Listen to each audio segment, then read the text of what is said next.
Picture this.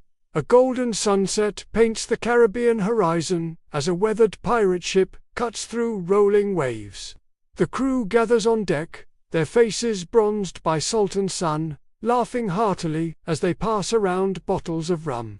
The captain, resplendent in his feathered hat, raises his cutlass toward the sky while his loyal crew cheers. Adventure, freedom, treasure, and brotherhood. This is the romantic image of pirate life that Hollywood has burned into our collective imagination. But what if I told you that reality was nothing like this carefully crafted fantasy? What if the truth about life aboard a pirate ship was far grimmer, more brutal, and infinitely more complex than any swashbuckling adventure movie could ever portray? Welcome to the real world of maritime piracy, where survival trumped romance, where democracy existed alongside brutal discipline, and where freedom came at a price so steep that many who paid it never lived to enjoy it. Today, we're going to strip away centuries of myth and legend to reveal what life was truly like for the men and women who chose to live outside the law on the high seas. The golden age of piracy, roughly spanning from 1650 to 1730, saw thousands of desperate souls turn to a life of maritime crime. These weren't the dashing rogues of fiction. They were often escaped slaves, discharged sailors, failed colonists, and social outcasts, who found themselves with no other options in a world that offered them nothing but hardship and exploitation. The pirate ship became their refuge, their workplace, and often their tomb. But what was it actually like to live in this floating world of wood, rope, and iron? How did dozens of rough, desperate men coexist in a space smaller than most modern apartments? What did they eat? Where did they sleep? How did they resolve conflicts? And what happened when things went wrong, which they frequently did? To understand pirate life, we must first dispel our preconceptions. These ships weren't luxurious vessels designed for comfort. They were cramped, dark, smelly, and dangerous places where death lurked around every corner. The average pirate ship measured between 60 to 100 feet in length, yet housed crews ranging from 75 to 200 men.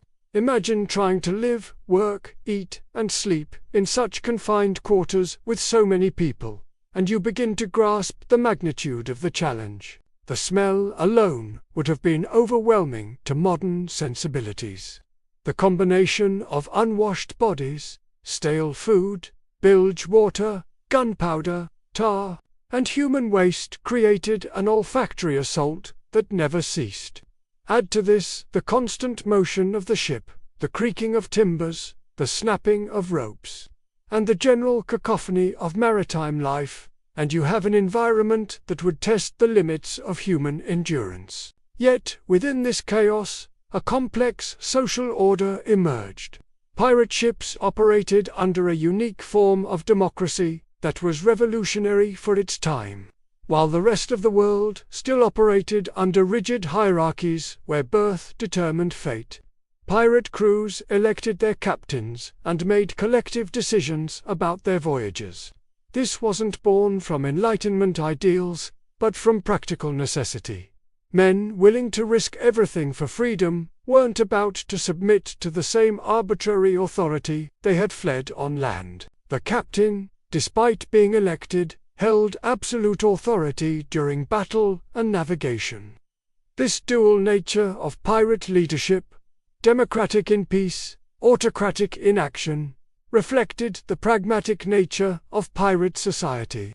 They understood that survival at sea required both collective decision-making and decisive leadership when crisis struck. Let's step aboard a typical pirate vessel and examine the world these men inhabited. The ship's stern housed the captain's cabin, the only private space on the entire vessel. This wasn't luxury. It was necessity. The captain needed somewhere to study charts, plan routes, count treasure, and hold private meetings with his officers. The cabin was cramped, perhaps 8 feet by 10 feet, with a small cot, a desk, and storage for maps, navigation instruments, and personal weapons. The captain's quarters also served a symbolic purpose. In a world where privacy was non-existent, the captain's cabin represented authority and responsibility. It was here that captured prisoners might be interrogated, where disciplinary decisions were made, and where the captain could retreat when the burden of leadership became overwhelming. The furnishings were sparse: a hammock or narrow cot, a small table that doubled as a desk, a sea chest for personal belongings, and perhaps a single chair. Luxury items were rare and practical. A captain might own a few books, but they would be navigation manuals or medical texts rather than entertainment. The officers, quartermaster, boatswain, sailing master, and gunner, occupied a middle ground between captain and crew. The quartermaster, elected by the crew, served as a check on the captain's power and represented the crew's interests. During peacetime, the quartermaster often wielded more day-to-day authority than the captain himself. The boatswain managed the ship's maintenance and the crew's work assignments, while the gunner maintained the weapons that were their primary tools of trade. These officers might have small private areas, perhaps partitioned sections of larger spaces, but true privacy remained elusive. Their elevated status came with increased responsibility rather than comfort. They were expected to be first up in the morning and last to rest at night, constantly monitoring the ship's condition and the crew's morale. The vast majority of the crew lived in the gun deck, the main deck, where the ship's cannons were housed. This single space served as bedroom, dining hall, workshop, and social center for dozens of men. The scene that would greet a new crew member descending into this space would be both fascinating and horrifying. Picture a low-ceilinged cavern filled with massive iron cannons, secured by heavy ropes and wooden blocks. Between and around these instruments of war, sailors had strung their hammocks in a complex web of rope and canvas. The hammocks hung so close together that men could literally reach out and touch their neighbors while sleeping. This wasn't just about maximizing space. The proximity provided warmth in cold weather and made it easier to respond quickly to alarms. The hammock itself was both brilliant maritime innovation and daily trial. Made of canvas or rope netting, it could be folded and stored during the day, freeing up valuable deck space for other activities. The gentle swaying motion helped sailors sleep despite the ship's movement. But learning to get in and out of a hammock while the ship pitched and rolled in heavy seas was a skill that took time to master. New crew members often found themselves dumped onto the deck in the middle of the night, to the great amusement of their more experienced colleagues. During the day, the hammocks were piped up, folded and stored in nets along the ship's sides, where they actually served a defensive purpose, helping to absorb musket balls and splinters during battle. The space they had occupied became a bustling workshop where sailors mended sails, maintained weapons, played cards, told stories, and ate their meals. The lack of privacy was perhaps the greatest psychological challenge of pirate life. Modern people, accustomed to our own rooms, private bathrooms, and personal space, can barely imagine what it meant to live in constant proximity to dozens of other people. Every conversation was overheard, every personal habit observed, every emotion on display. This created both intense bonds and bitter conflicts. Men who might have been strangers on land became closer than brothers, or mortal enemies. Personal possessions were minimal and carefully guarded. A sailor's entire worldly wealth might consist of a change of clothes, a knife, a cup, a spoon, perhaps a few coins, and maybe a small personal item like a locket or letter from home. These few belongings were typically stored in a small canvas bag or wooden chest that doubled as a seat and table. The ship's day began before dawn with the changing of the watch. The pirate crew was divided into 2 watches, starboard and larboard, that alternated 4-hour shifts around the clock. This meant that half the crew was always on duty while the other half rested. The transition between watches was marked by the ringing of the ship's bell and the traditional call of all hands on deck. The work aboard a pirate ship was relentless and dangerous. Every man, regardless of his background on land, had to master the complex skills of seamanship. They learned to climb the rigging in all weather, to set and reef sails, to splice rope, to maintain the ship's weapons, and to perform the 100 daily tasks that kept their floating world operational. Climbing the rigging was perhaps the most terrifying task for landlubbers. The ship's masts towered 100 feet or more above the deck, swaying violently in heavy weather.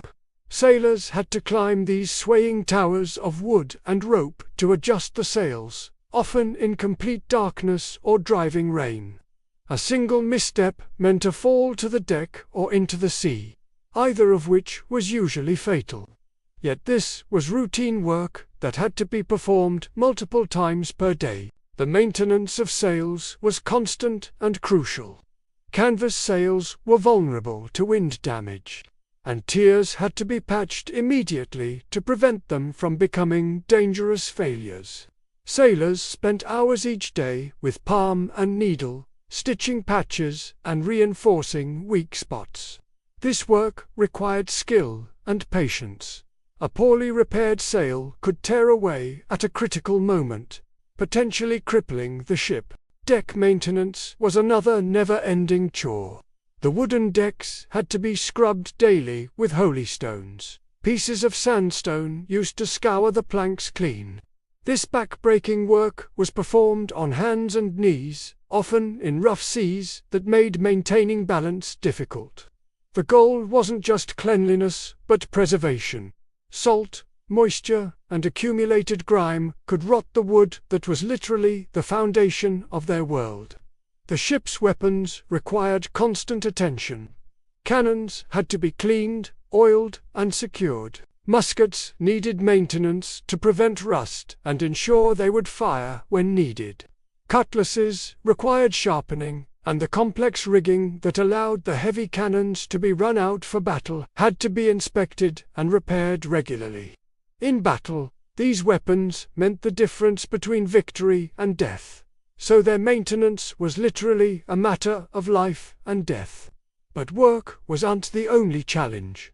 Finding enough food and fresh water for dozens of men, on voyages that could last months, was a logistical nightmare that shaped every aspect of pirate life. The ship's food storage, typically located in the hold below the main deck, was a dark, cramped space where barrels and crates of provisions were packed as tightly as possible. The foundation of the pirate diet was hardtack, square biscuits baked from flour, water, and salt, until they were hard as rocks. These biscuits could last for months without spoiling, but they were almost inedible when fresh and became progressively worse with age. After a few weeks at sea, hardtack became infested with weevils, small beetles whose larvae would hatch inside the biscuits. Experienced sailors learned to tap the biscuits on the table before eating. The vibration would cause the weevils to fall out, though many sailors simply ate them as additional protein. Salted meat formed the other staple of the pirate diet. Pork and beef were packed in barrels with salt to preserve them, creating a product that was barely recognizable as meat. The salt curing process drew out moisture and created a substance more like leather than food. Before cooking, the meat had to be soaked in water to remove some of the salt, but it remained tough, salty, and often rancid despite the preservation efforts. Fresh water was perhaps the most precious commodity on the ship. Stored in wooden barrels, water quickly became stagnant and developed a foul taste. Algae grew in the barrels, turning the water green and slimy. After a few weeks, the water became so unpalatable that it had to be mixed with alcohol to make it drinkable. This led to the tradition of daily rum rations, not as a luxury, but as a necessity for survival. Vegetables and fruits were luxuries that disappeared quickly after leaving port. Without refrigeration or effective preservation methods, fresh produce spoiled within days. This led to one of the most dreaded diseases of maritime life, scurvy, caused by vitamin C deficiency. Scurvy was a horrific condition that killed more sailors than battles or storms. The symptoms of scurvy began subtly: fatigue, joint pain, and irritability. But as the disease progressed, it became a nightmare. Sailors' teeth would loosen and fall out, their gums would swell and bleed, and old wounds would reopen and refuse to heal. In advanced stages, victims would develop massive bruises, their skin would split open, and they would eventually die in agony. A crew affected by scurvy became progressively less capable of handling the ship, creating a death spiral that could doom the entire vessel.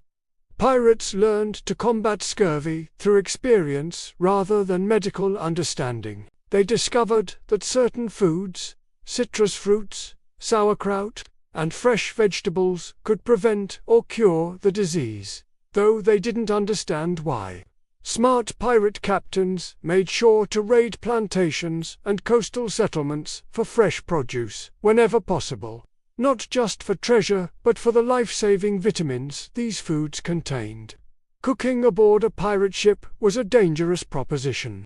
The galley, the ship's kitchen, was located near the bow and consisted of little more than a brick-lined firebox called a caboose. Cooking with an open flame on a wooden ship tossing in heavy seas required skill, courage, and no small amount of luck.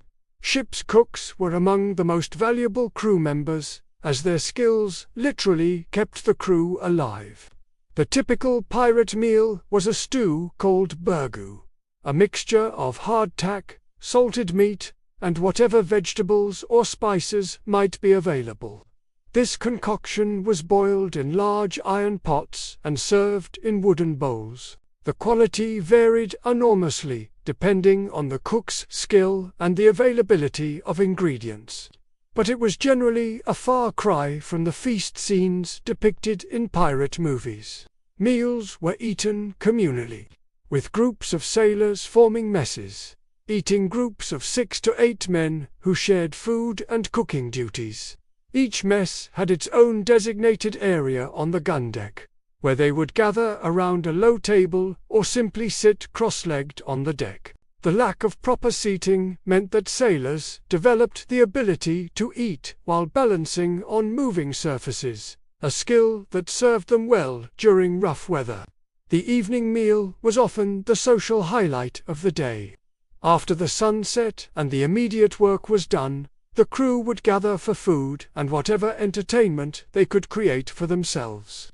This was when the bonds of brotherhood were forged or strained, when conflicts were resolved or escalated, and when the psychological pressure of their confined existence either brought men together or drove them apart. Alcohol played a central role in pirate life, serving multiple purposes beyond simple intoxication. The daily rum ration was not just tradition, but necessity. Alcohol helped kill bacteria in contaminated water and provided calories that were often in short supply. But more importantly, it served as social lubricant in a pressure cooker environment where tensions could explode into violence at any moment. The evening rum ration was a sacred ritual. Each sailor received his measure in a small cup or mug, and the distribution was overseen by the quartermaster to ensure fairness. Some sailors drank their ration immediately, while others saved it for special occasions or used it as currency in gambling games. The wise ones learned to nurse their alcohol, as drunkenness on duty could result in severe punishment or death. Gambling was the primary form of entertainment aboard pirate ships. Cards, dice, and various games of chance occupied the crew during their limited free time. These weren't gentle parlor games. They were serious competitions, where men wagered their few possessions, their share of future prizes, or even years of their lives in indentured service. Arguments over gambling debts were a constant source of conflict that could escalate into violence. Music provided another escape from the harsh realities of pirate life. Sea shanties were unjust entertainment. They were work songs that helped coordinate the crew during difficult tasks like raising anchor or setting sail. The rhythmic songs helped men work together, pulling or lifting in unison to accomplish tasks that would have been impossible for individuals. But the shanties served a psychological purpose as well.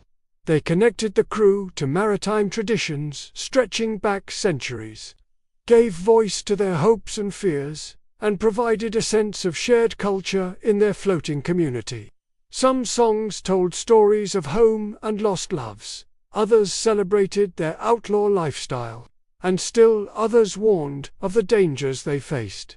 Storytelling was another crucial form of entertainment.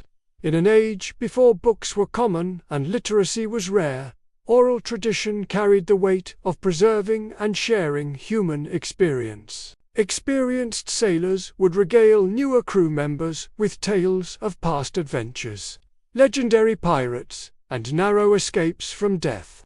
These stories served multiple purposes. They entertained, educated, and created a shared mythology that bound the crew together. The stories weren't always true, of course. As the tales passed from sailor to sailor and ship to ship, they grew in the telling. Small skirmishes became epic battles, minor escapes became miraculous survivals, and ordinary men became larger-than-life heroes or villains. This oral tradition is partly responsible for the romantic myths about pirates that persist today. The reality was transformed through countless retellings into something far more exciting than the grim truth. But entertainment couldn't entirely mask the constant dangers that surrounded pirate life. Disease was perhaps the greatest threat they faced.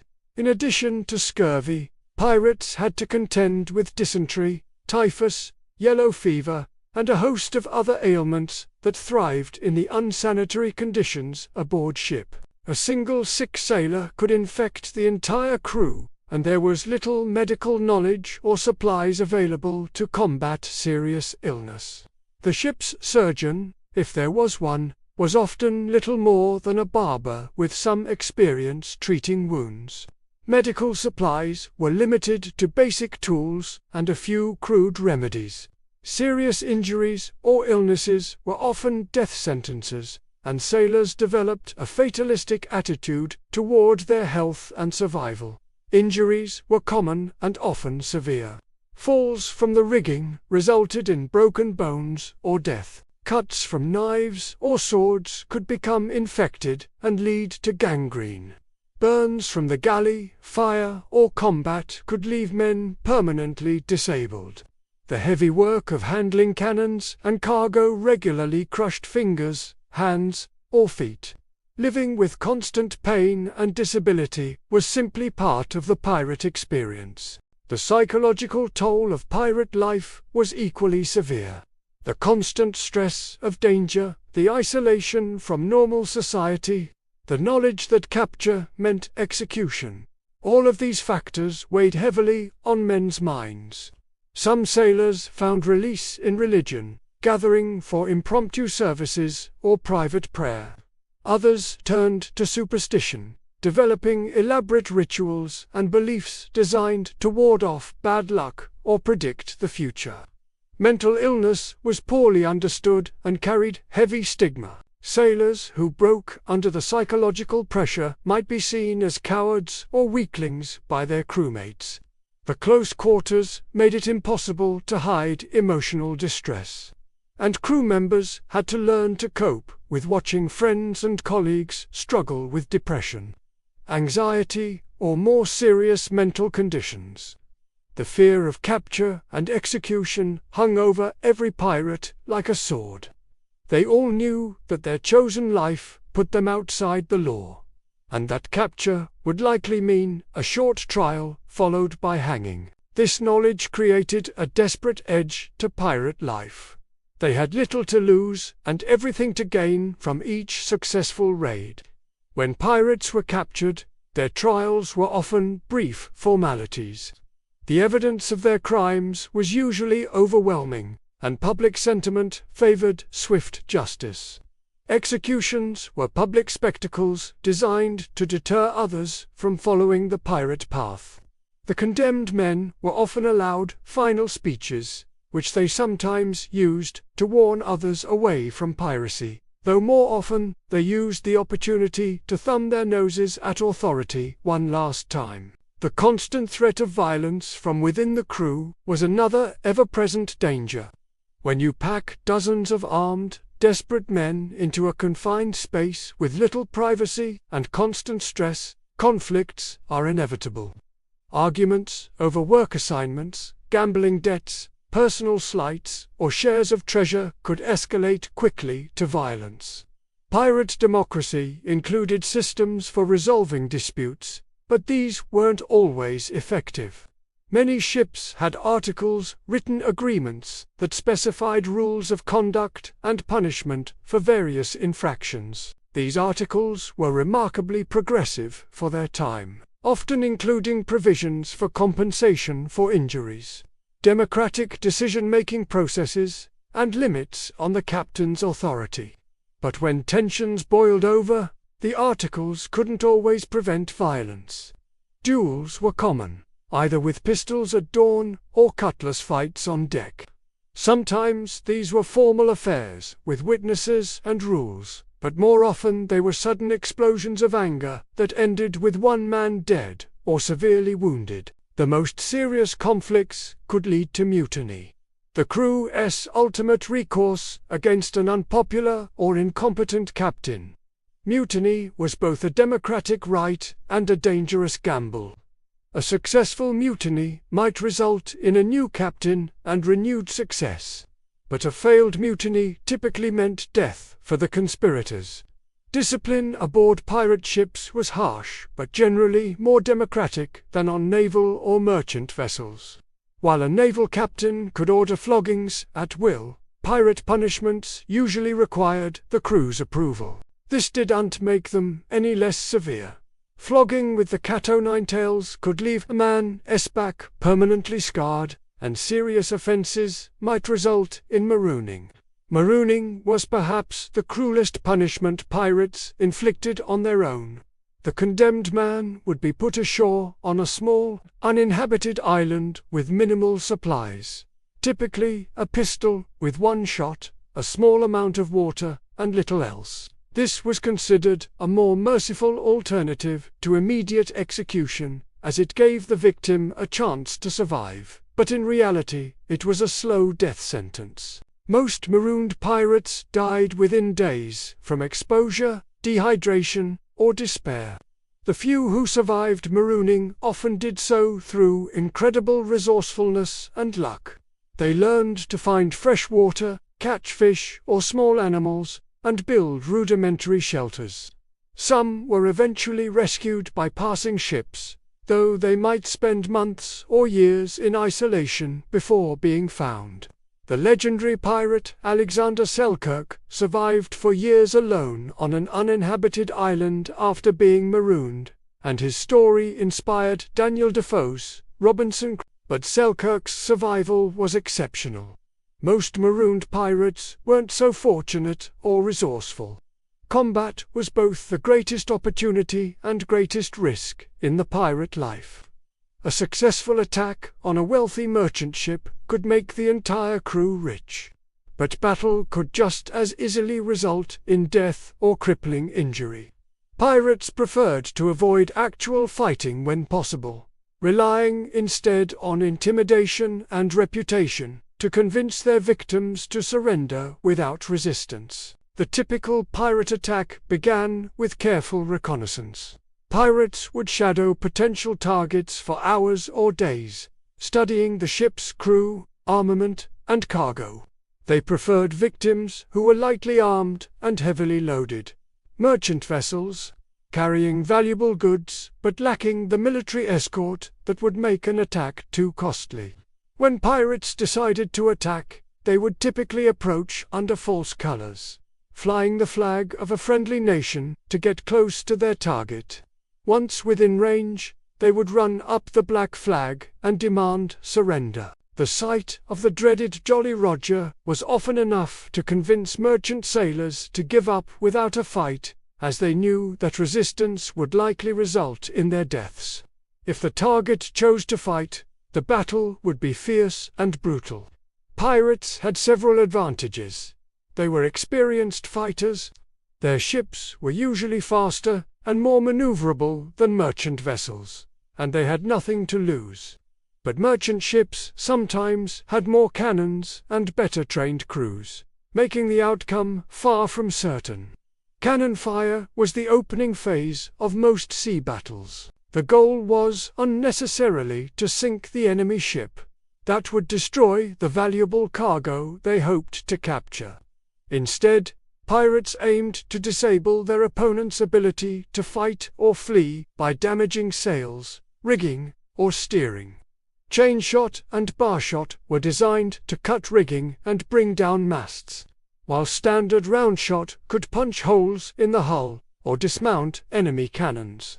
If cannon fire wasn't decisive, the battle would move to the boarding phase. Pirates would try to grapple their ship alongside the enemy vessel and swarm aboard for hand-to-hand combat. This was the most dangerous moment of any pirate attack. Men fought with cutlasses, pistols, and whatever other weapons they could find in a chaotic melee where friend and foe were difficult to distinguish. The cutlass was the preferred weapon for shipboard fighting. Its short, heavy blade was ideal for the close-quarters combat that characterized boarding actions.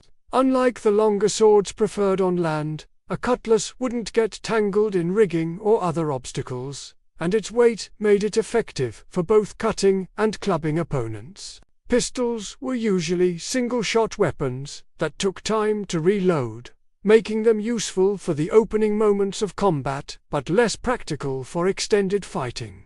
Many pirates carried multiple pistols to give them several shots before having to resort to blade weapons. The most famous example was Edward Blackbeard Teach, who reportedly carried 6 pistols into battle. But most ship-to-ship combat was decided not by individual heroics, but by coordinated crew action. The side that could maintain discipline and work together usually prevailed, while crews that broke formation or panicked were quickly overwhelmed. This made the crew's trust in their officers and each other absolutely crucial. Battles were won or lost based on the bonds forged during the long, tedious months between actions. Victory in battle brought its own challenges. The pirates had to secure their prisoners, assess and divide the captured cargo, and decide what to do with the captured ship. Prisoners were usually treated reasonably well. If they had surrendered without fighting, dead captives could provide information about other potential targets or serve as crew members if they chose to join the pirates. Many pirates were former merchant sailors who had been recruited in exactly this way. Faced with the choice between joining the pirates or being set adrift in a small boat, many sailors chose to embrace the pirate life. Some did so reluctantly, hoping for a chance to escape later, while others embraced their new freedom enthusiastically. The division of captured treasure was governed by strict rules established in the ship's articles. Contrary to popular belief, pirate captains didn't get the lion's share of the loot. Most pirate articles specified that captains received only 2 or 3 shares compared to ordinary crew members' single shares. Officers might receive 1.5 shares, but the distribution was far more equitable than in legitimate sailing ventures. This democratic approach to wealth distribution was one of the attractions of pirate life. On merchant or naval ships, ordinary sailors received fixed wages regardless of the success of the voyage, while owners and officers claimed most of the profits. Pirates shared both the risks and rewards of their ventures, creating a powerful incentive for crew loyalty and cooperation. But treasure wasn't always gold and silver. Pirates captured whatever had value: spices, silk, tools, weapons, medicine, and manufactured goods. Much of their loot was ordinary cargo that had to be sold in markets where no questions were asked. This required careful planning and reliable contacts in ports willing to deal with pirates. The romantic image of pirates burying treasure chests on remote islands has little basis in reality. Pirates needed to convert their loot to cash to buy supplies, pay crew members, and enjoy their profits. Buried treasure was worthless until it was dug up and sold, and pirates had no guarantee they would survive to return to their hiding spots. The few documented cases of buried pirate treasure usually involved emergency situations where pirates needed to hide their loot quickly to avoid capture. Captain Kidd buried treasure on Long Island, but only because he was being pursued by authorities and hoped to use the treasure as a bargaining chip in his trial.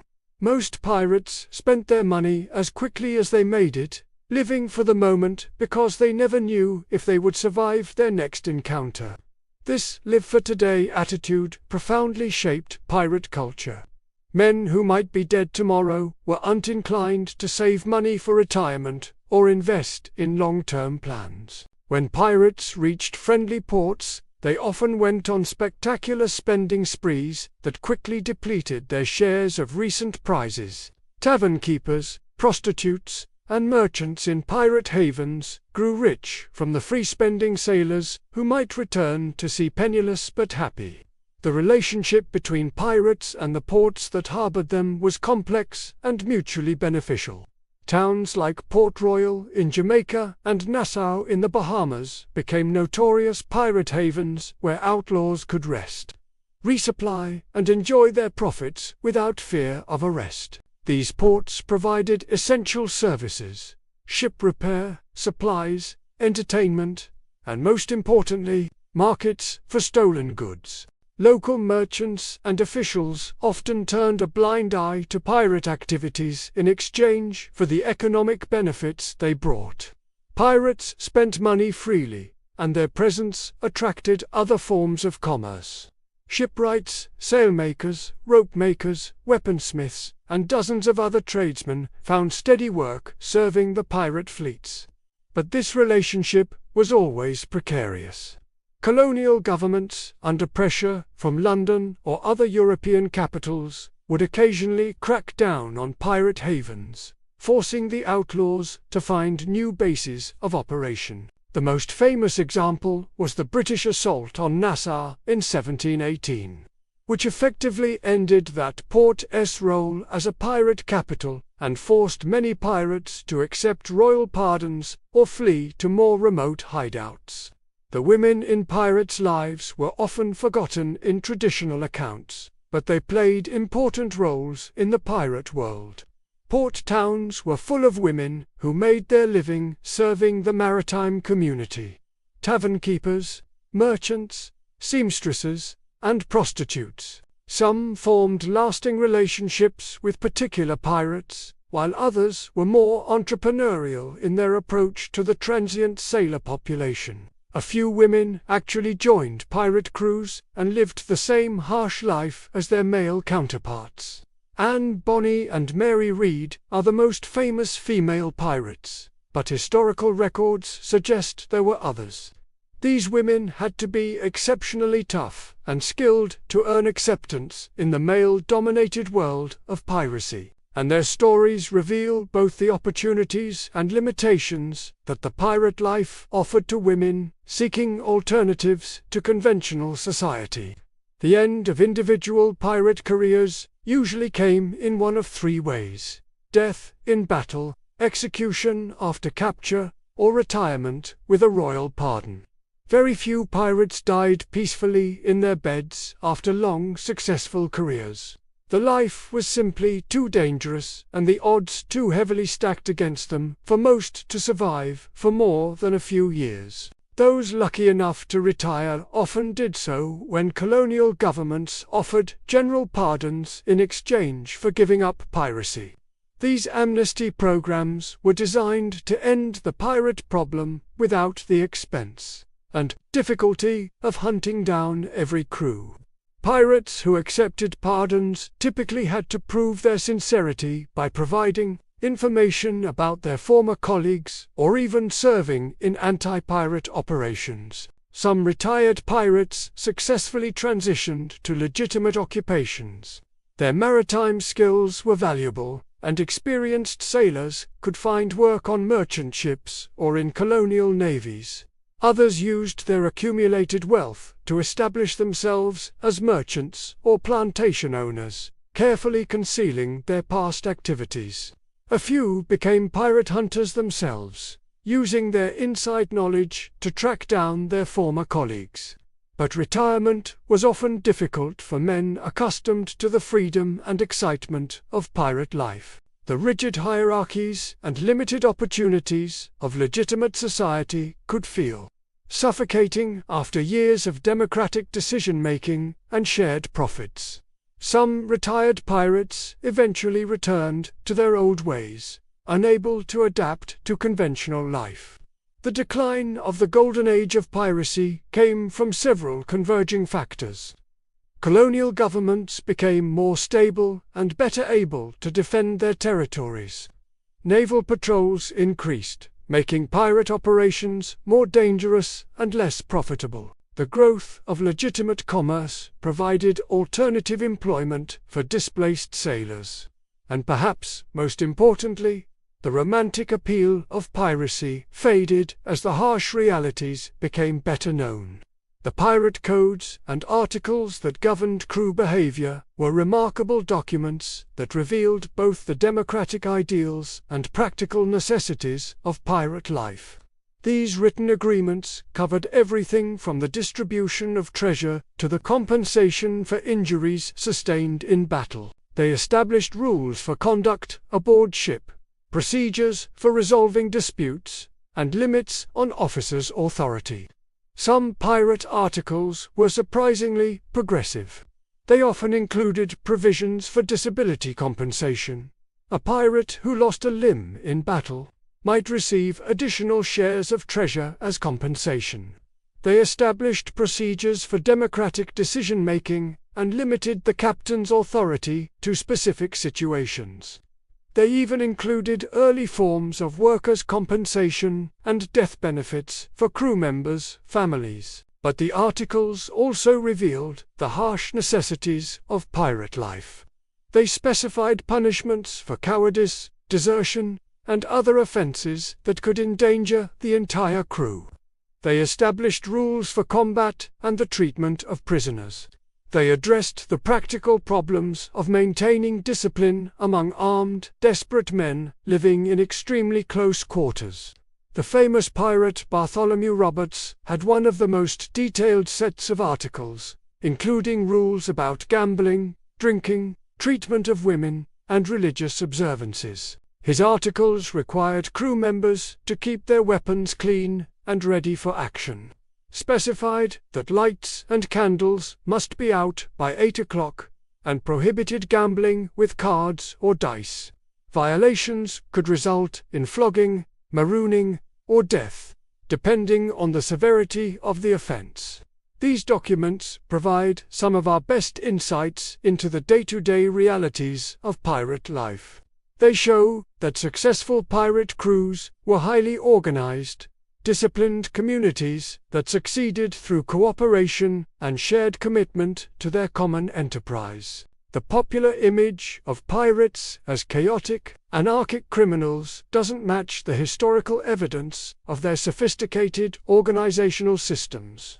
The medical challenges of pirate life extended far beyond scurvy and combat injuries.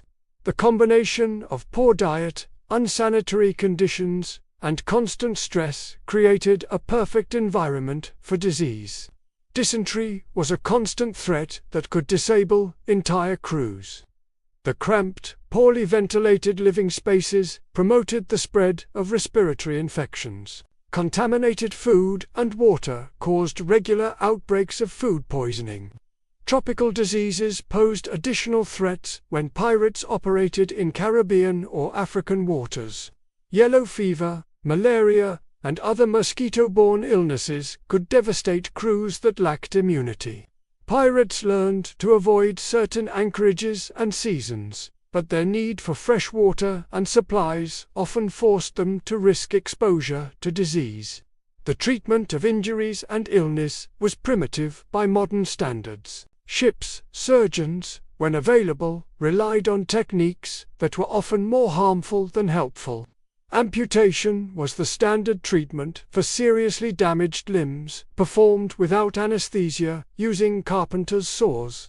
Bloodletting was considered a cure for many ailments, weakening patients who were already struggling with disease or injury. Despite these challenges, some pirates developed considerable medical knowledge through necessity and experience. They learned to recognize symptoms of various diseases, to treat wounds with available materials, and to use natural remedies found in ports they visited. This practical knowledge was passed down through the maritime community and helped crews survive in the absence of trained medical professionals. The psychological impact of constant danger and uncertainty affected every aspect of pirate life. Men developed various coping mechanisms to deal with the stress of their existence. Some turned to religion, finding comfort in the belief that their fate was in God's hands. Others embraced fatalism, accepting that death was inevitable and choosing to live without fear of the future. Superstition played a major role in pirate psychology. Sailors developed elaborate beliefs about lucky and unlucky signs, rituals for ensuring good weather, and omens that predicted success or disaster. These superstitions weren't just primitive thinking, they served important psychological functions. By giving men a sense of control over their unpredictable environment, the bonds formed between crew members were intensely strong, forged by shared danger and mutual dependence. Men who sailed together through storms and battles developed relationships closer than family. They trusted each other with their lives on a daily basis, creating loyalties that often transcended normal social boundaries. But these intense relationships could also create bitter conflicts.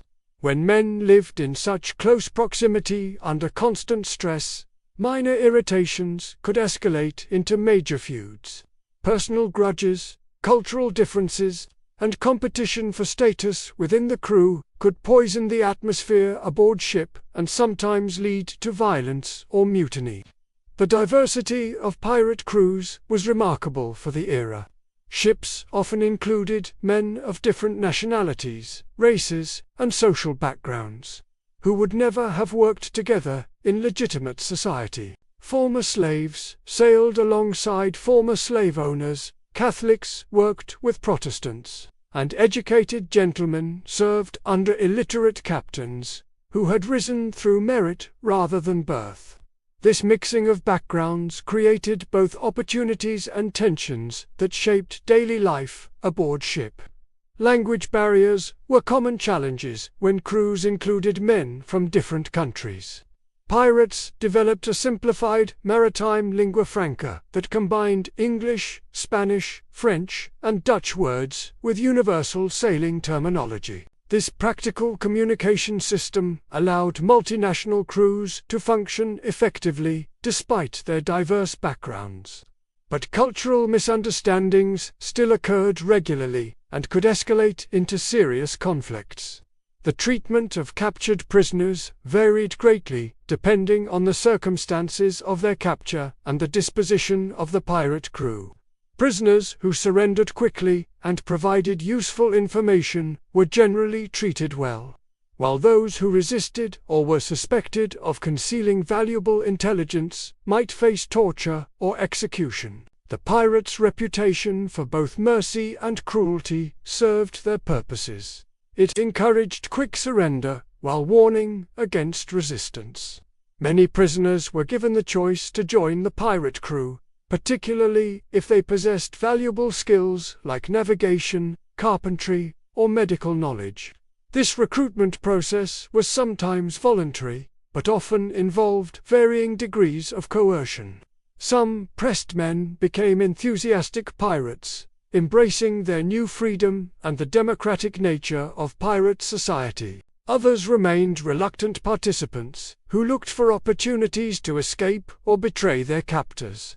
The fate of captured ship captains and officers was often particularly harsh. Pirates viewed these authority figures as representatives of the oppressive system they had rejected, and personal revenge sometimes motivated cruel treatment. Captains known for harsh treatment of their crews might face summary execution, while those with reputations for fairness might be released unharmed or even rewarded. Women prisoners presented special challenges for pirate crews. The presence of women aboard ship was often seen as unlucky, and could create dangerous tensions among the crew. Some pirate articles specifically prohibited bringing women aboard, while others established strict rules for their treatment. Women were sometimes ransomed quickly to avoid complications, while others were put ashore at the nearest port regardless of their wishes. The economic aspects of piracy were far more complex than simple theft. Successful pirate operations required careful planning, market knowledge, and extensive networks of contacts willing to purchase stolen goods. Pirates had to understand shipping routes, seasonal patterns of commerce, and the relative values of different types of cargo. They needed to know which ports would welcome them, and which merchants would buy their goods without asking awkward questions. The conversion of stolen goods into usable wealth was a constant challenge. Pirates might capture a ship loaded with valuable cargo, but if they couldn't sell it, the loot was worthless. This led to the development of sophisticated smuggling networks and corrupt relationships with colonial officials who could be bribed to look the other way. The most successful pirate operations were those that could efficiently convert their captures into cash and supplies. The financial arrangements within pirate crews were remarkably advanced for their time. The articles governing treasure distribution were detailed contracts that specified not only how profits would be shared but also how expenses would be handled. Costs for ship maintenance, supplies, and equipment were typically deducted from the crew's collective earnings before individual shares were distributed.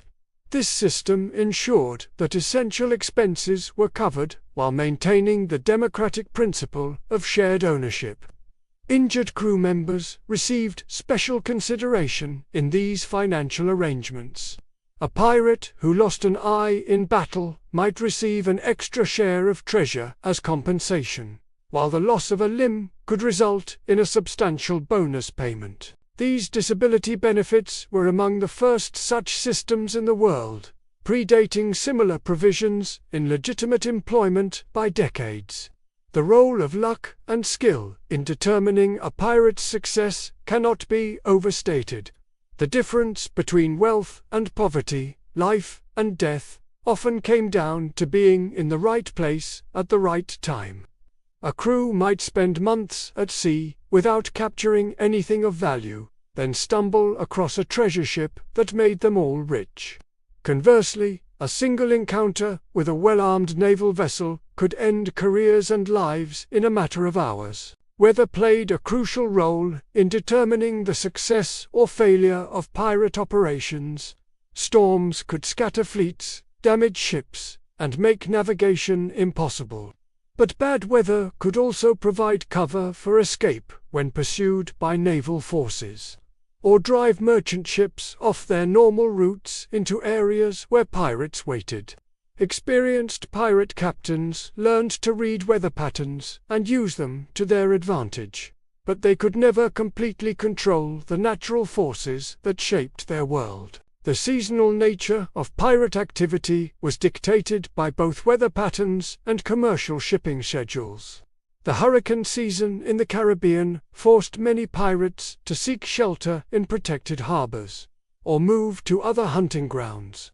The arrival of treasure fleets from South America created periods of intense activity as pirates competed to intercept the valuable cargoes. These seasonal patterns meant that pirate life alternated between periods of intense activity and long stretches of relative inactivity. During inactive periods, maintaining crew morale became a critical challenge for pirate captains. Men accustomed to action and the possibility of profit could become restless and dangerous when confined to ship for extended periods. Some crews used this time for extensive ship maintenance, training exercises, or exploration of new territories. Others simply endured the boredom while hoping for better hunting in the near future. The impact of technology on pirate operations was significant during the golden age of piracy. Improvements in navigation instruments made it easier for pirates to find their way across vast oceans and locate specific targets. Better weapons technology increased the firepower available to pirate crews, but also made their opponents more dangerous. The development of faster, more maneuverable ship designs gave pirates advantages in pursuit and escape, but also made it easier for naval forces to hunt them down. Communication between pirate crews was limited and unreliable.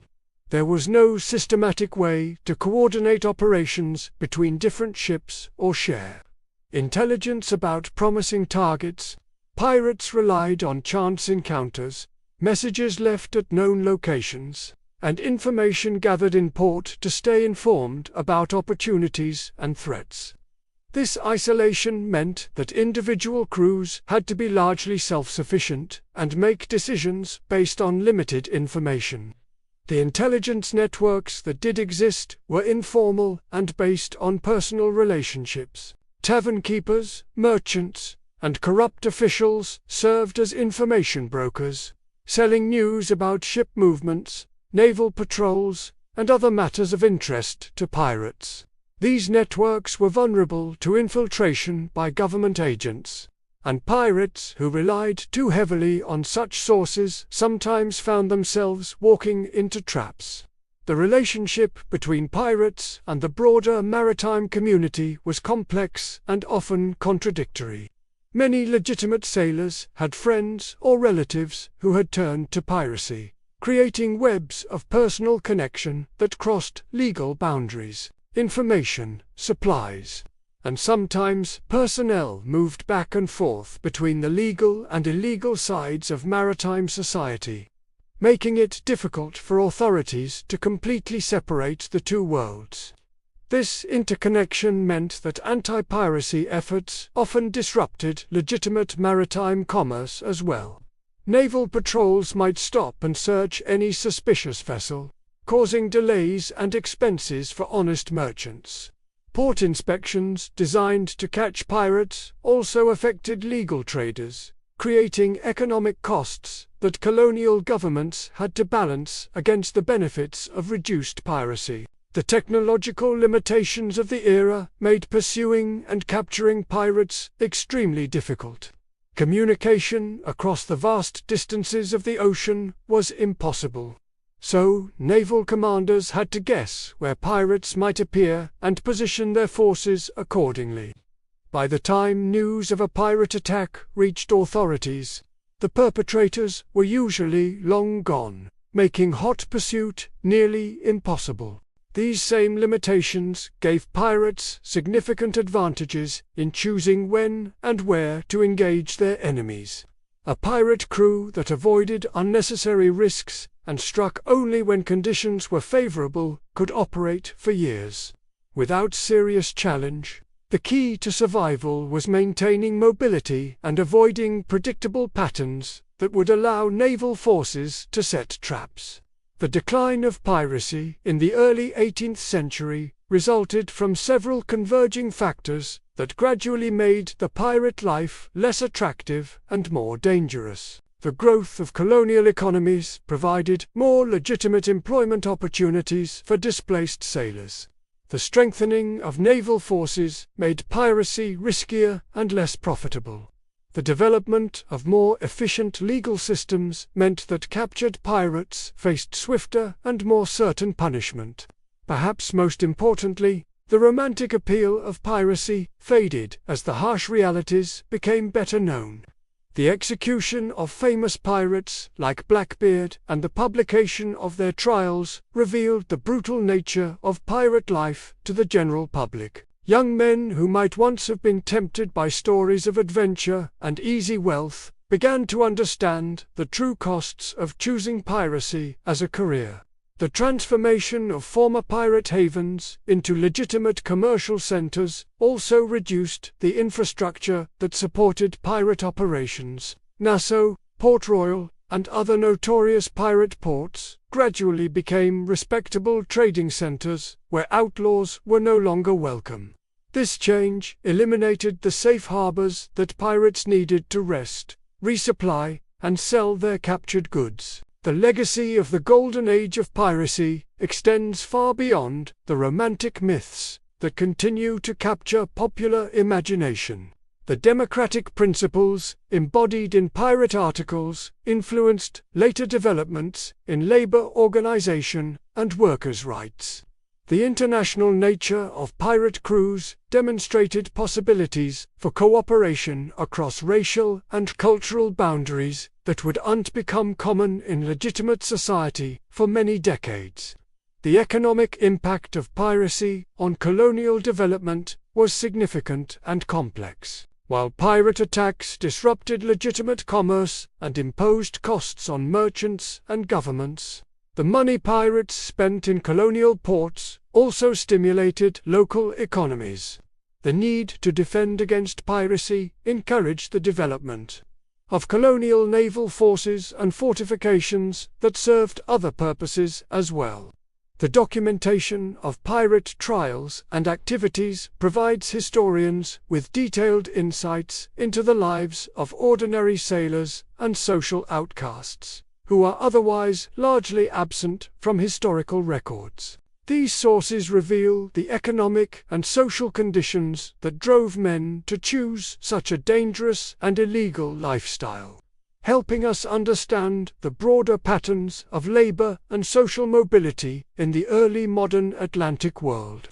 The medical knowledge accumulated by pirate crews through hard experience contributed to the broader development of maritime medicine, techniques for treating tropical diseases, managing nutrition on long voyages, and performing surgery under primitive conditions were preserved and transmitted through the maritime community, eventually benefiting legitimate sailors as well. The navigational and seamanship skills developed by pirate crews represented some of the most advanced maritime expertise of their era. Pirates had to master the challenges of sailing in unfamiliar waters, often without adequate charts or navigational instruments. Their success required exceptional skill and innovative techniques that pushed the boundaries of contemporary maritime technology. Looking back at the reality of pirate life, we can see how far the truth diverged from the romantic myths that have shaped popular understanding. The men and women who chose piracy weren't seeking adventure so much as escaping from even worse conditions in legitimate society. Their ships weren't floating pleasure palaces, but cramped, dangerous workplaces where survival required constant vigilance and cooperation. The democracy that existed aboard pirate ships was born from practical necessity rather than political ideology. Men who risked everything for their freedom weren't willing to submit to arbitrary authority, but they understood that survival at sea required discipline and organization. The balance they struck between individual liberty and collective responsibility was both their greatest achievement and most constant challenge. The violence associated with piracy wasn't glamorous or heroic, but brutal and often senseless. Pirates killed and died, not for noble causes, but for money, survival, and the hope of escaping the crushing poverty that drove them to outlawry in the first place. Their weapons weren't romantic symbols of rebellion, but tools of a trade that demanded skill, courage, and luck in equal measure.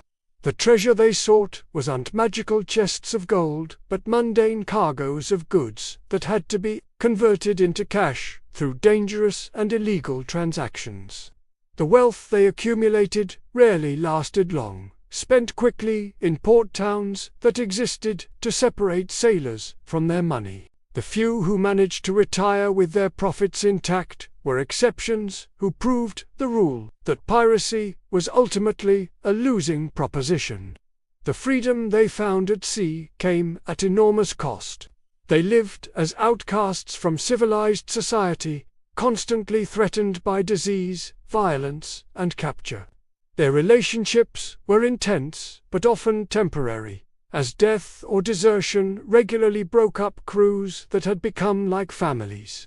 Their independence was real but precarious, dependent on wind, weather, and the whims of fortune that could destroy everything in an instant. Yet, for all its hardships and dangers, piracy offered something that legitimate society denied to many of its members: the chance to rise above the circumstances of birth, to share in the profits of their labor, and to live by rules they had helped to create. In a world where most people were born into fixed social positions with little hope of advancement, the pirate ship represented a radical alternative, where merit mattered more than ancestry. The social experiments conducted aboard pirate ships, democracy, profit-sharing, disability compensation, and racial integration, were centuries ahead of their time. These innovations weren't the result of enlightened thinking, but practical solutions to the challenges of managing diverse and desperate crews in extraordinarily difficult circumstances. That they worked at all is a testament to the adaptability and ingenuity of the men and women who created them. The pirate crews that successfully operated for years without destroying themselves from within achieved a remarkable feat of social organization. They created functional communities from the most unlikely materials: escaped slaves, discharged soldiers, failed colonists, and social outcasts of every description. They forged these diverse elements into effective fighting forces that could challenge the military and commercial powers of their era. But the ultimate failure of piracy as a social movement reveals the limits of what individual rebellion could accomplish in the face of organized state power. Pirates could create alternatives to the societies they rejected, but they couldn't change the fundamental economic and political structures that drove men to desperate measures. Their democratic experiments remained isolated examples rather than models for broader social transformation. The end of the golden age of piracy marked not just the defeat of individual criminals, but the closing of a unique chapter in human social experimentation. Never again would circumstances permit such radical alternatives to conventional society to flourish on such a scale. The pirate ship remained a symbol of rebellion and freedom, but it became increasingly divorced from the harsh realities that had created it. So what can we conclude about life aboard a pirate ship? It was neither the romantic adventure of popular imagination nor simply a criminal enterprise, but something far more complex and human. It was a desperate attempt by marginalized people to create better lives for themselves using the only means available to them. It was a social experiment that achieved remarkable successes while ultimately failing to provide a sustainable alternative to the societies its participants had rejected. The men and women who chose piracy weren't heroes or villains, but human beings responding to impossible circumstances with courage, ingenuity, and hope. They created communities, established democratic institutions, and achieved a degree of racial and social integration that wouldn't appear in legitimate society for generations. They also committed crimes inflicted suffering, and lived by violence in ways that were inexcusable regardless of their circumstances. Their story reminds us that the line between civilization and barbarism is often thinner than we like to imagine, and that ordinary people placed in extraordinary circumstances are capable of both remarkable innovation and terrible brutality. The pirate ship was a microcosm of human society under extreme conditions, a place where the best and worst of human nature were magnified and compressed into a space barely large enough to contain them. The legacy of these floating communities extends far beyond the romantic myths that continue to capture our imagination. In their desperate attempt to create alternatives to the societies that had failed them, the pirates of the Golden Age contributed to the slow evolution of ideas about democracy, labor rights, and social justice that continue to shape our world today. Their experiment in radical social organization failed, but the questions they raised about authority, freedom, and human dignity remain as relevant now as they were 3 centuries ago. The next time you see a romanticized portrayal of pirate life in a movie or book, remember the reality behind the myth.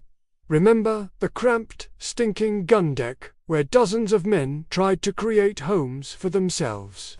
Remember the constant threat of disease, violence, and death that shadowed every day of their existence. Remember the democratic articles and profit-sharing systems that represented radical experiments in social organization. Remember the human beings who chose this harsh life not because they sought adventure, but because they sought something even more precious: the chance to live as free men and women in a world that offered them no other path to dignity and independence. Their story is ultimately not about treasure and adventure, but about the eternal human struggle for freedom, dignity, and the right to determine one's own fate. In their floating democracy of outcasts and rebels, they created something unprecedented in human history: a society where birth mattered less than ability, where profits were shared rather than hoarded, and where ordinary people could rise to command based on merit rather than privilege. That this experiment took place in the context of criminal activity does undiminish its significance or its lessons for us today. The pirate ship remains one of the most fascinating social institutions in human history, not because of the romantic myths that surround it, but because of the very real human drama that played out in its cramped, dangerous confines. It was there, in the space between civilization and chaos, that some of humanity's most enduring questions about freedom, authority, and social organization were explored in the most practical and immediate terms possible. The answers they found may not have been perfect, but they were real, hard-won, and worthy of our continued study and reflection.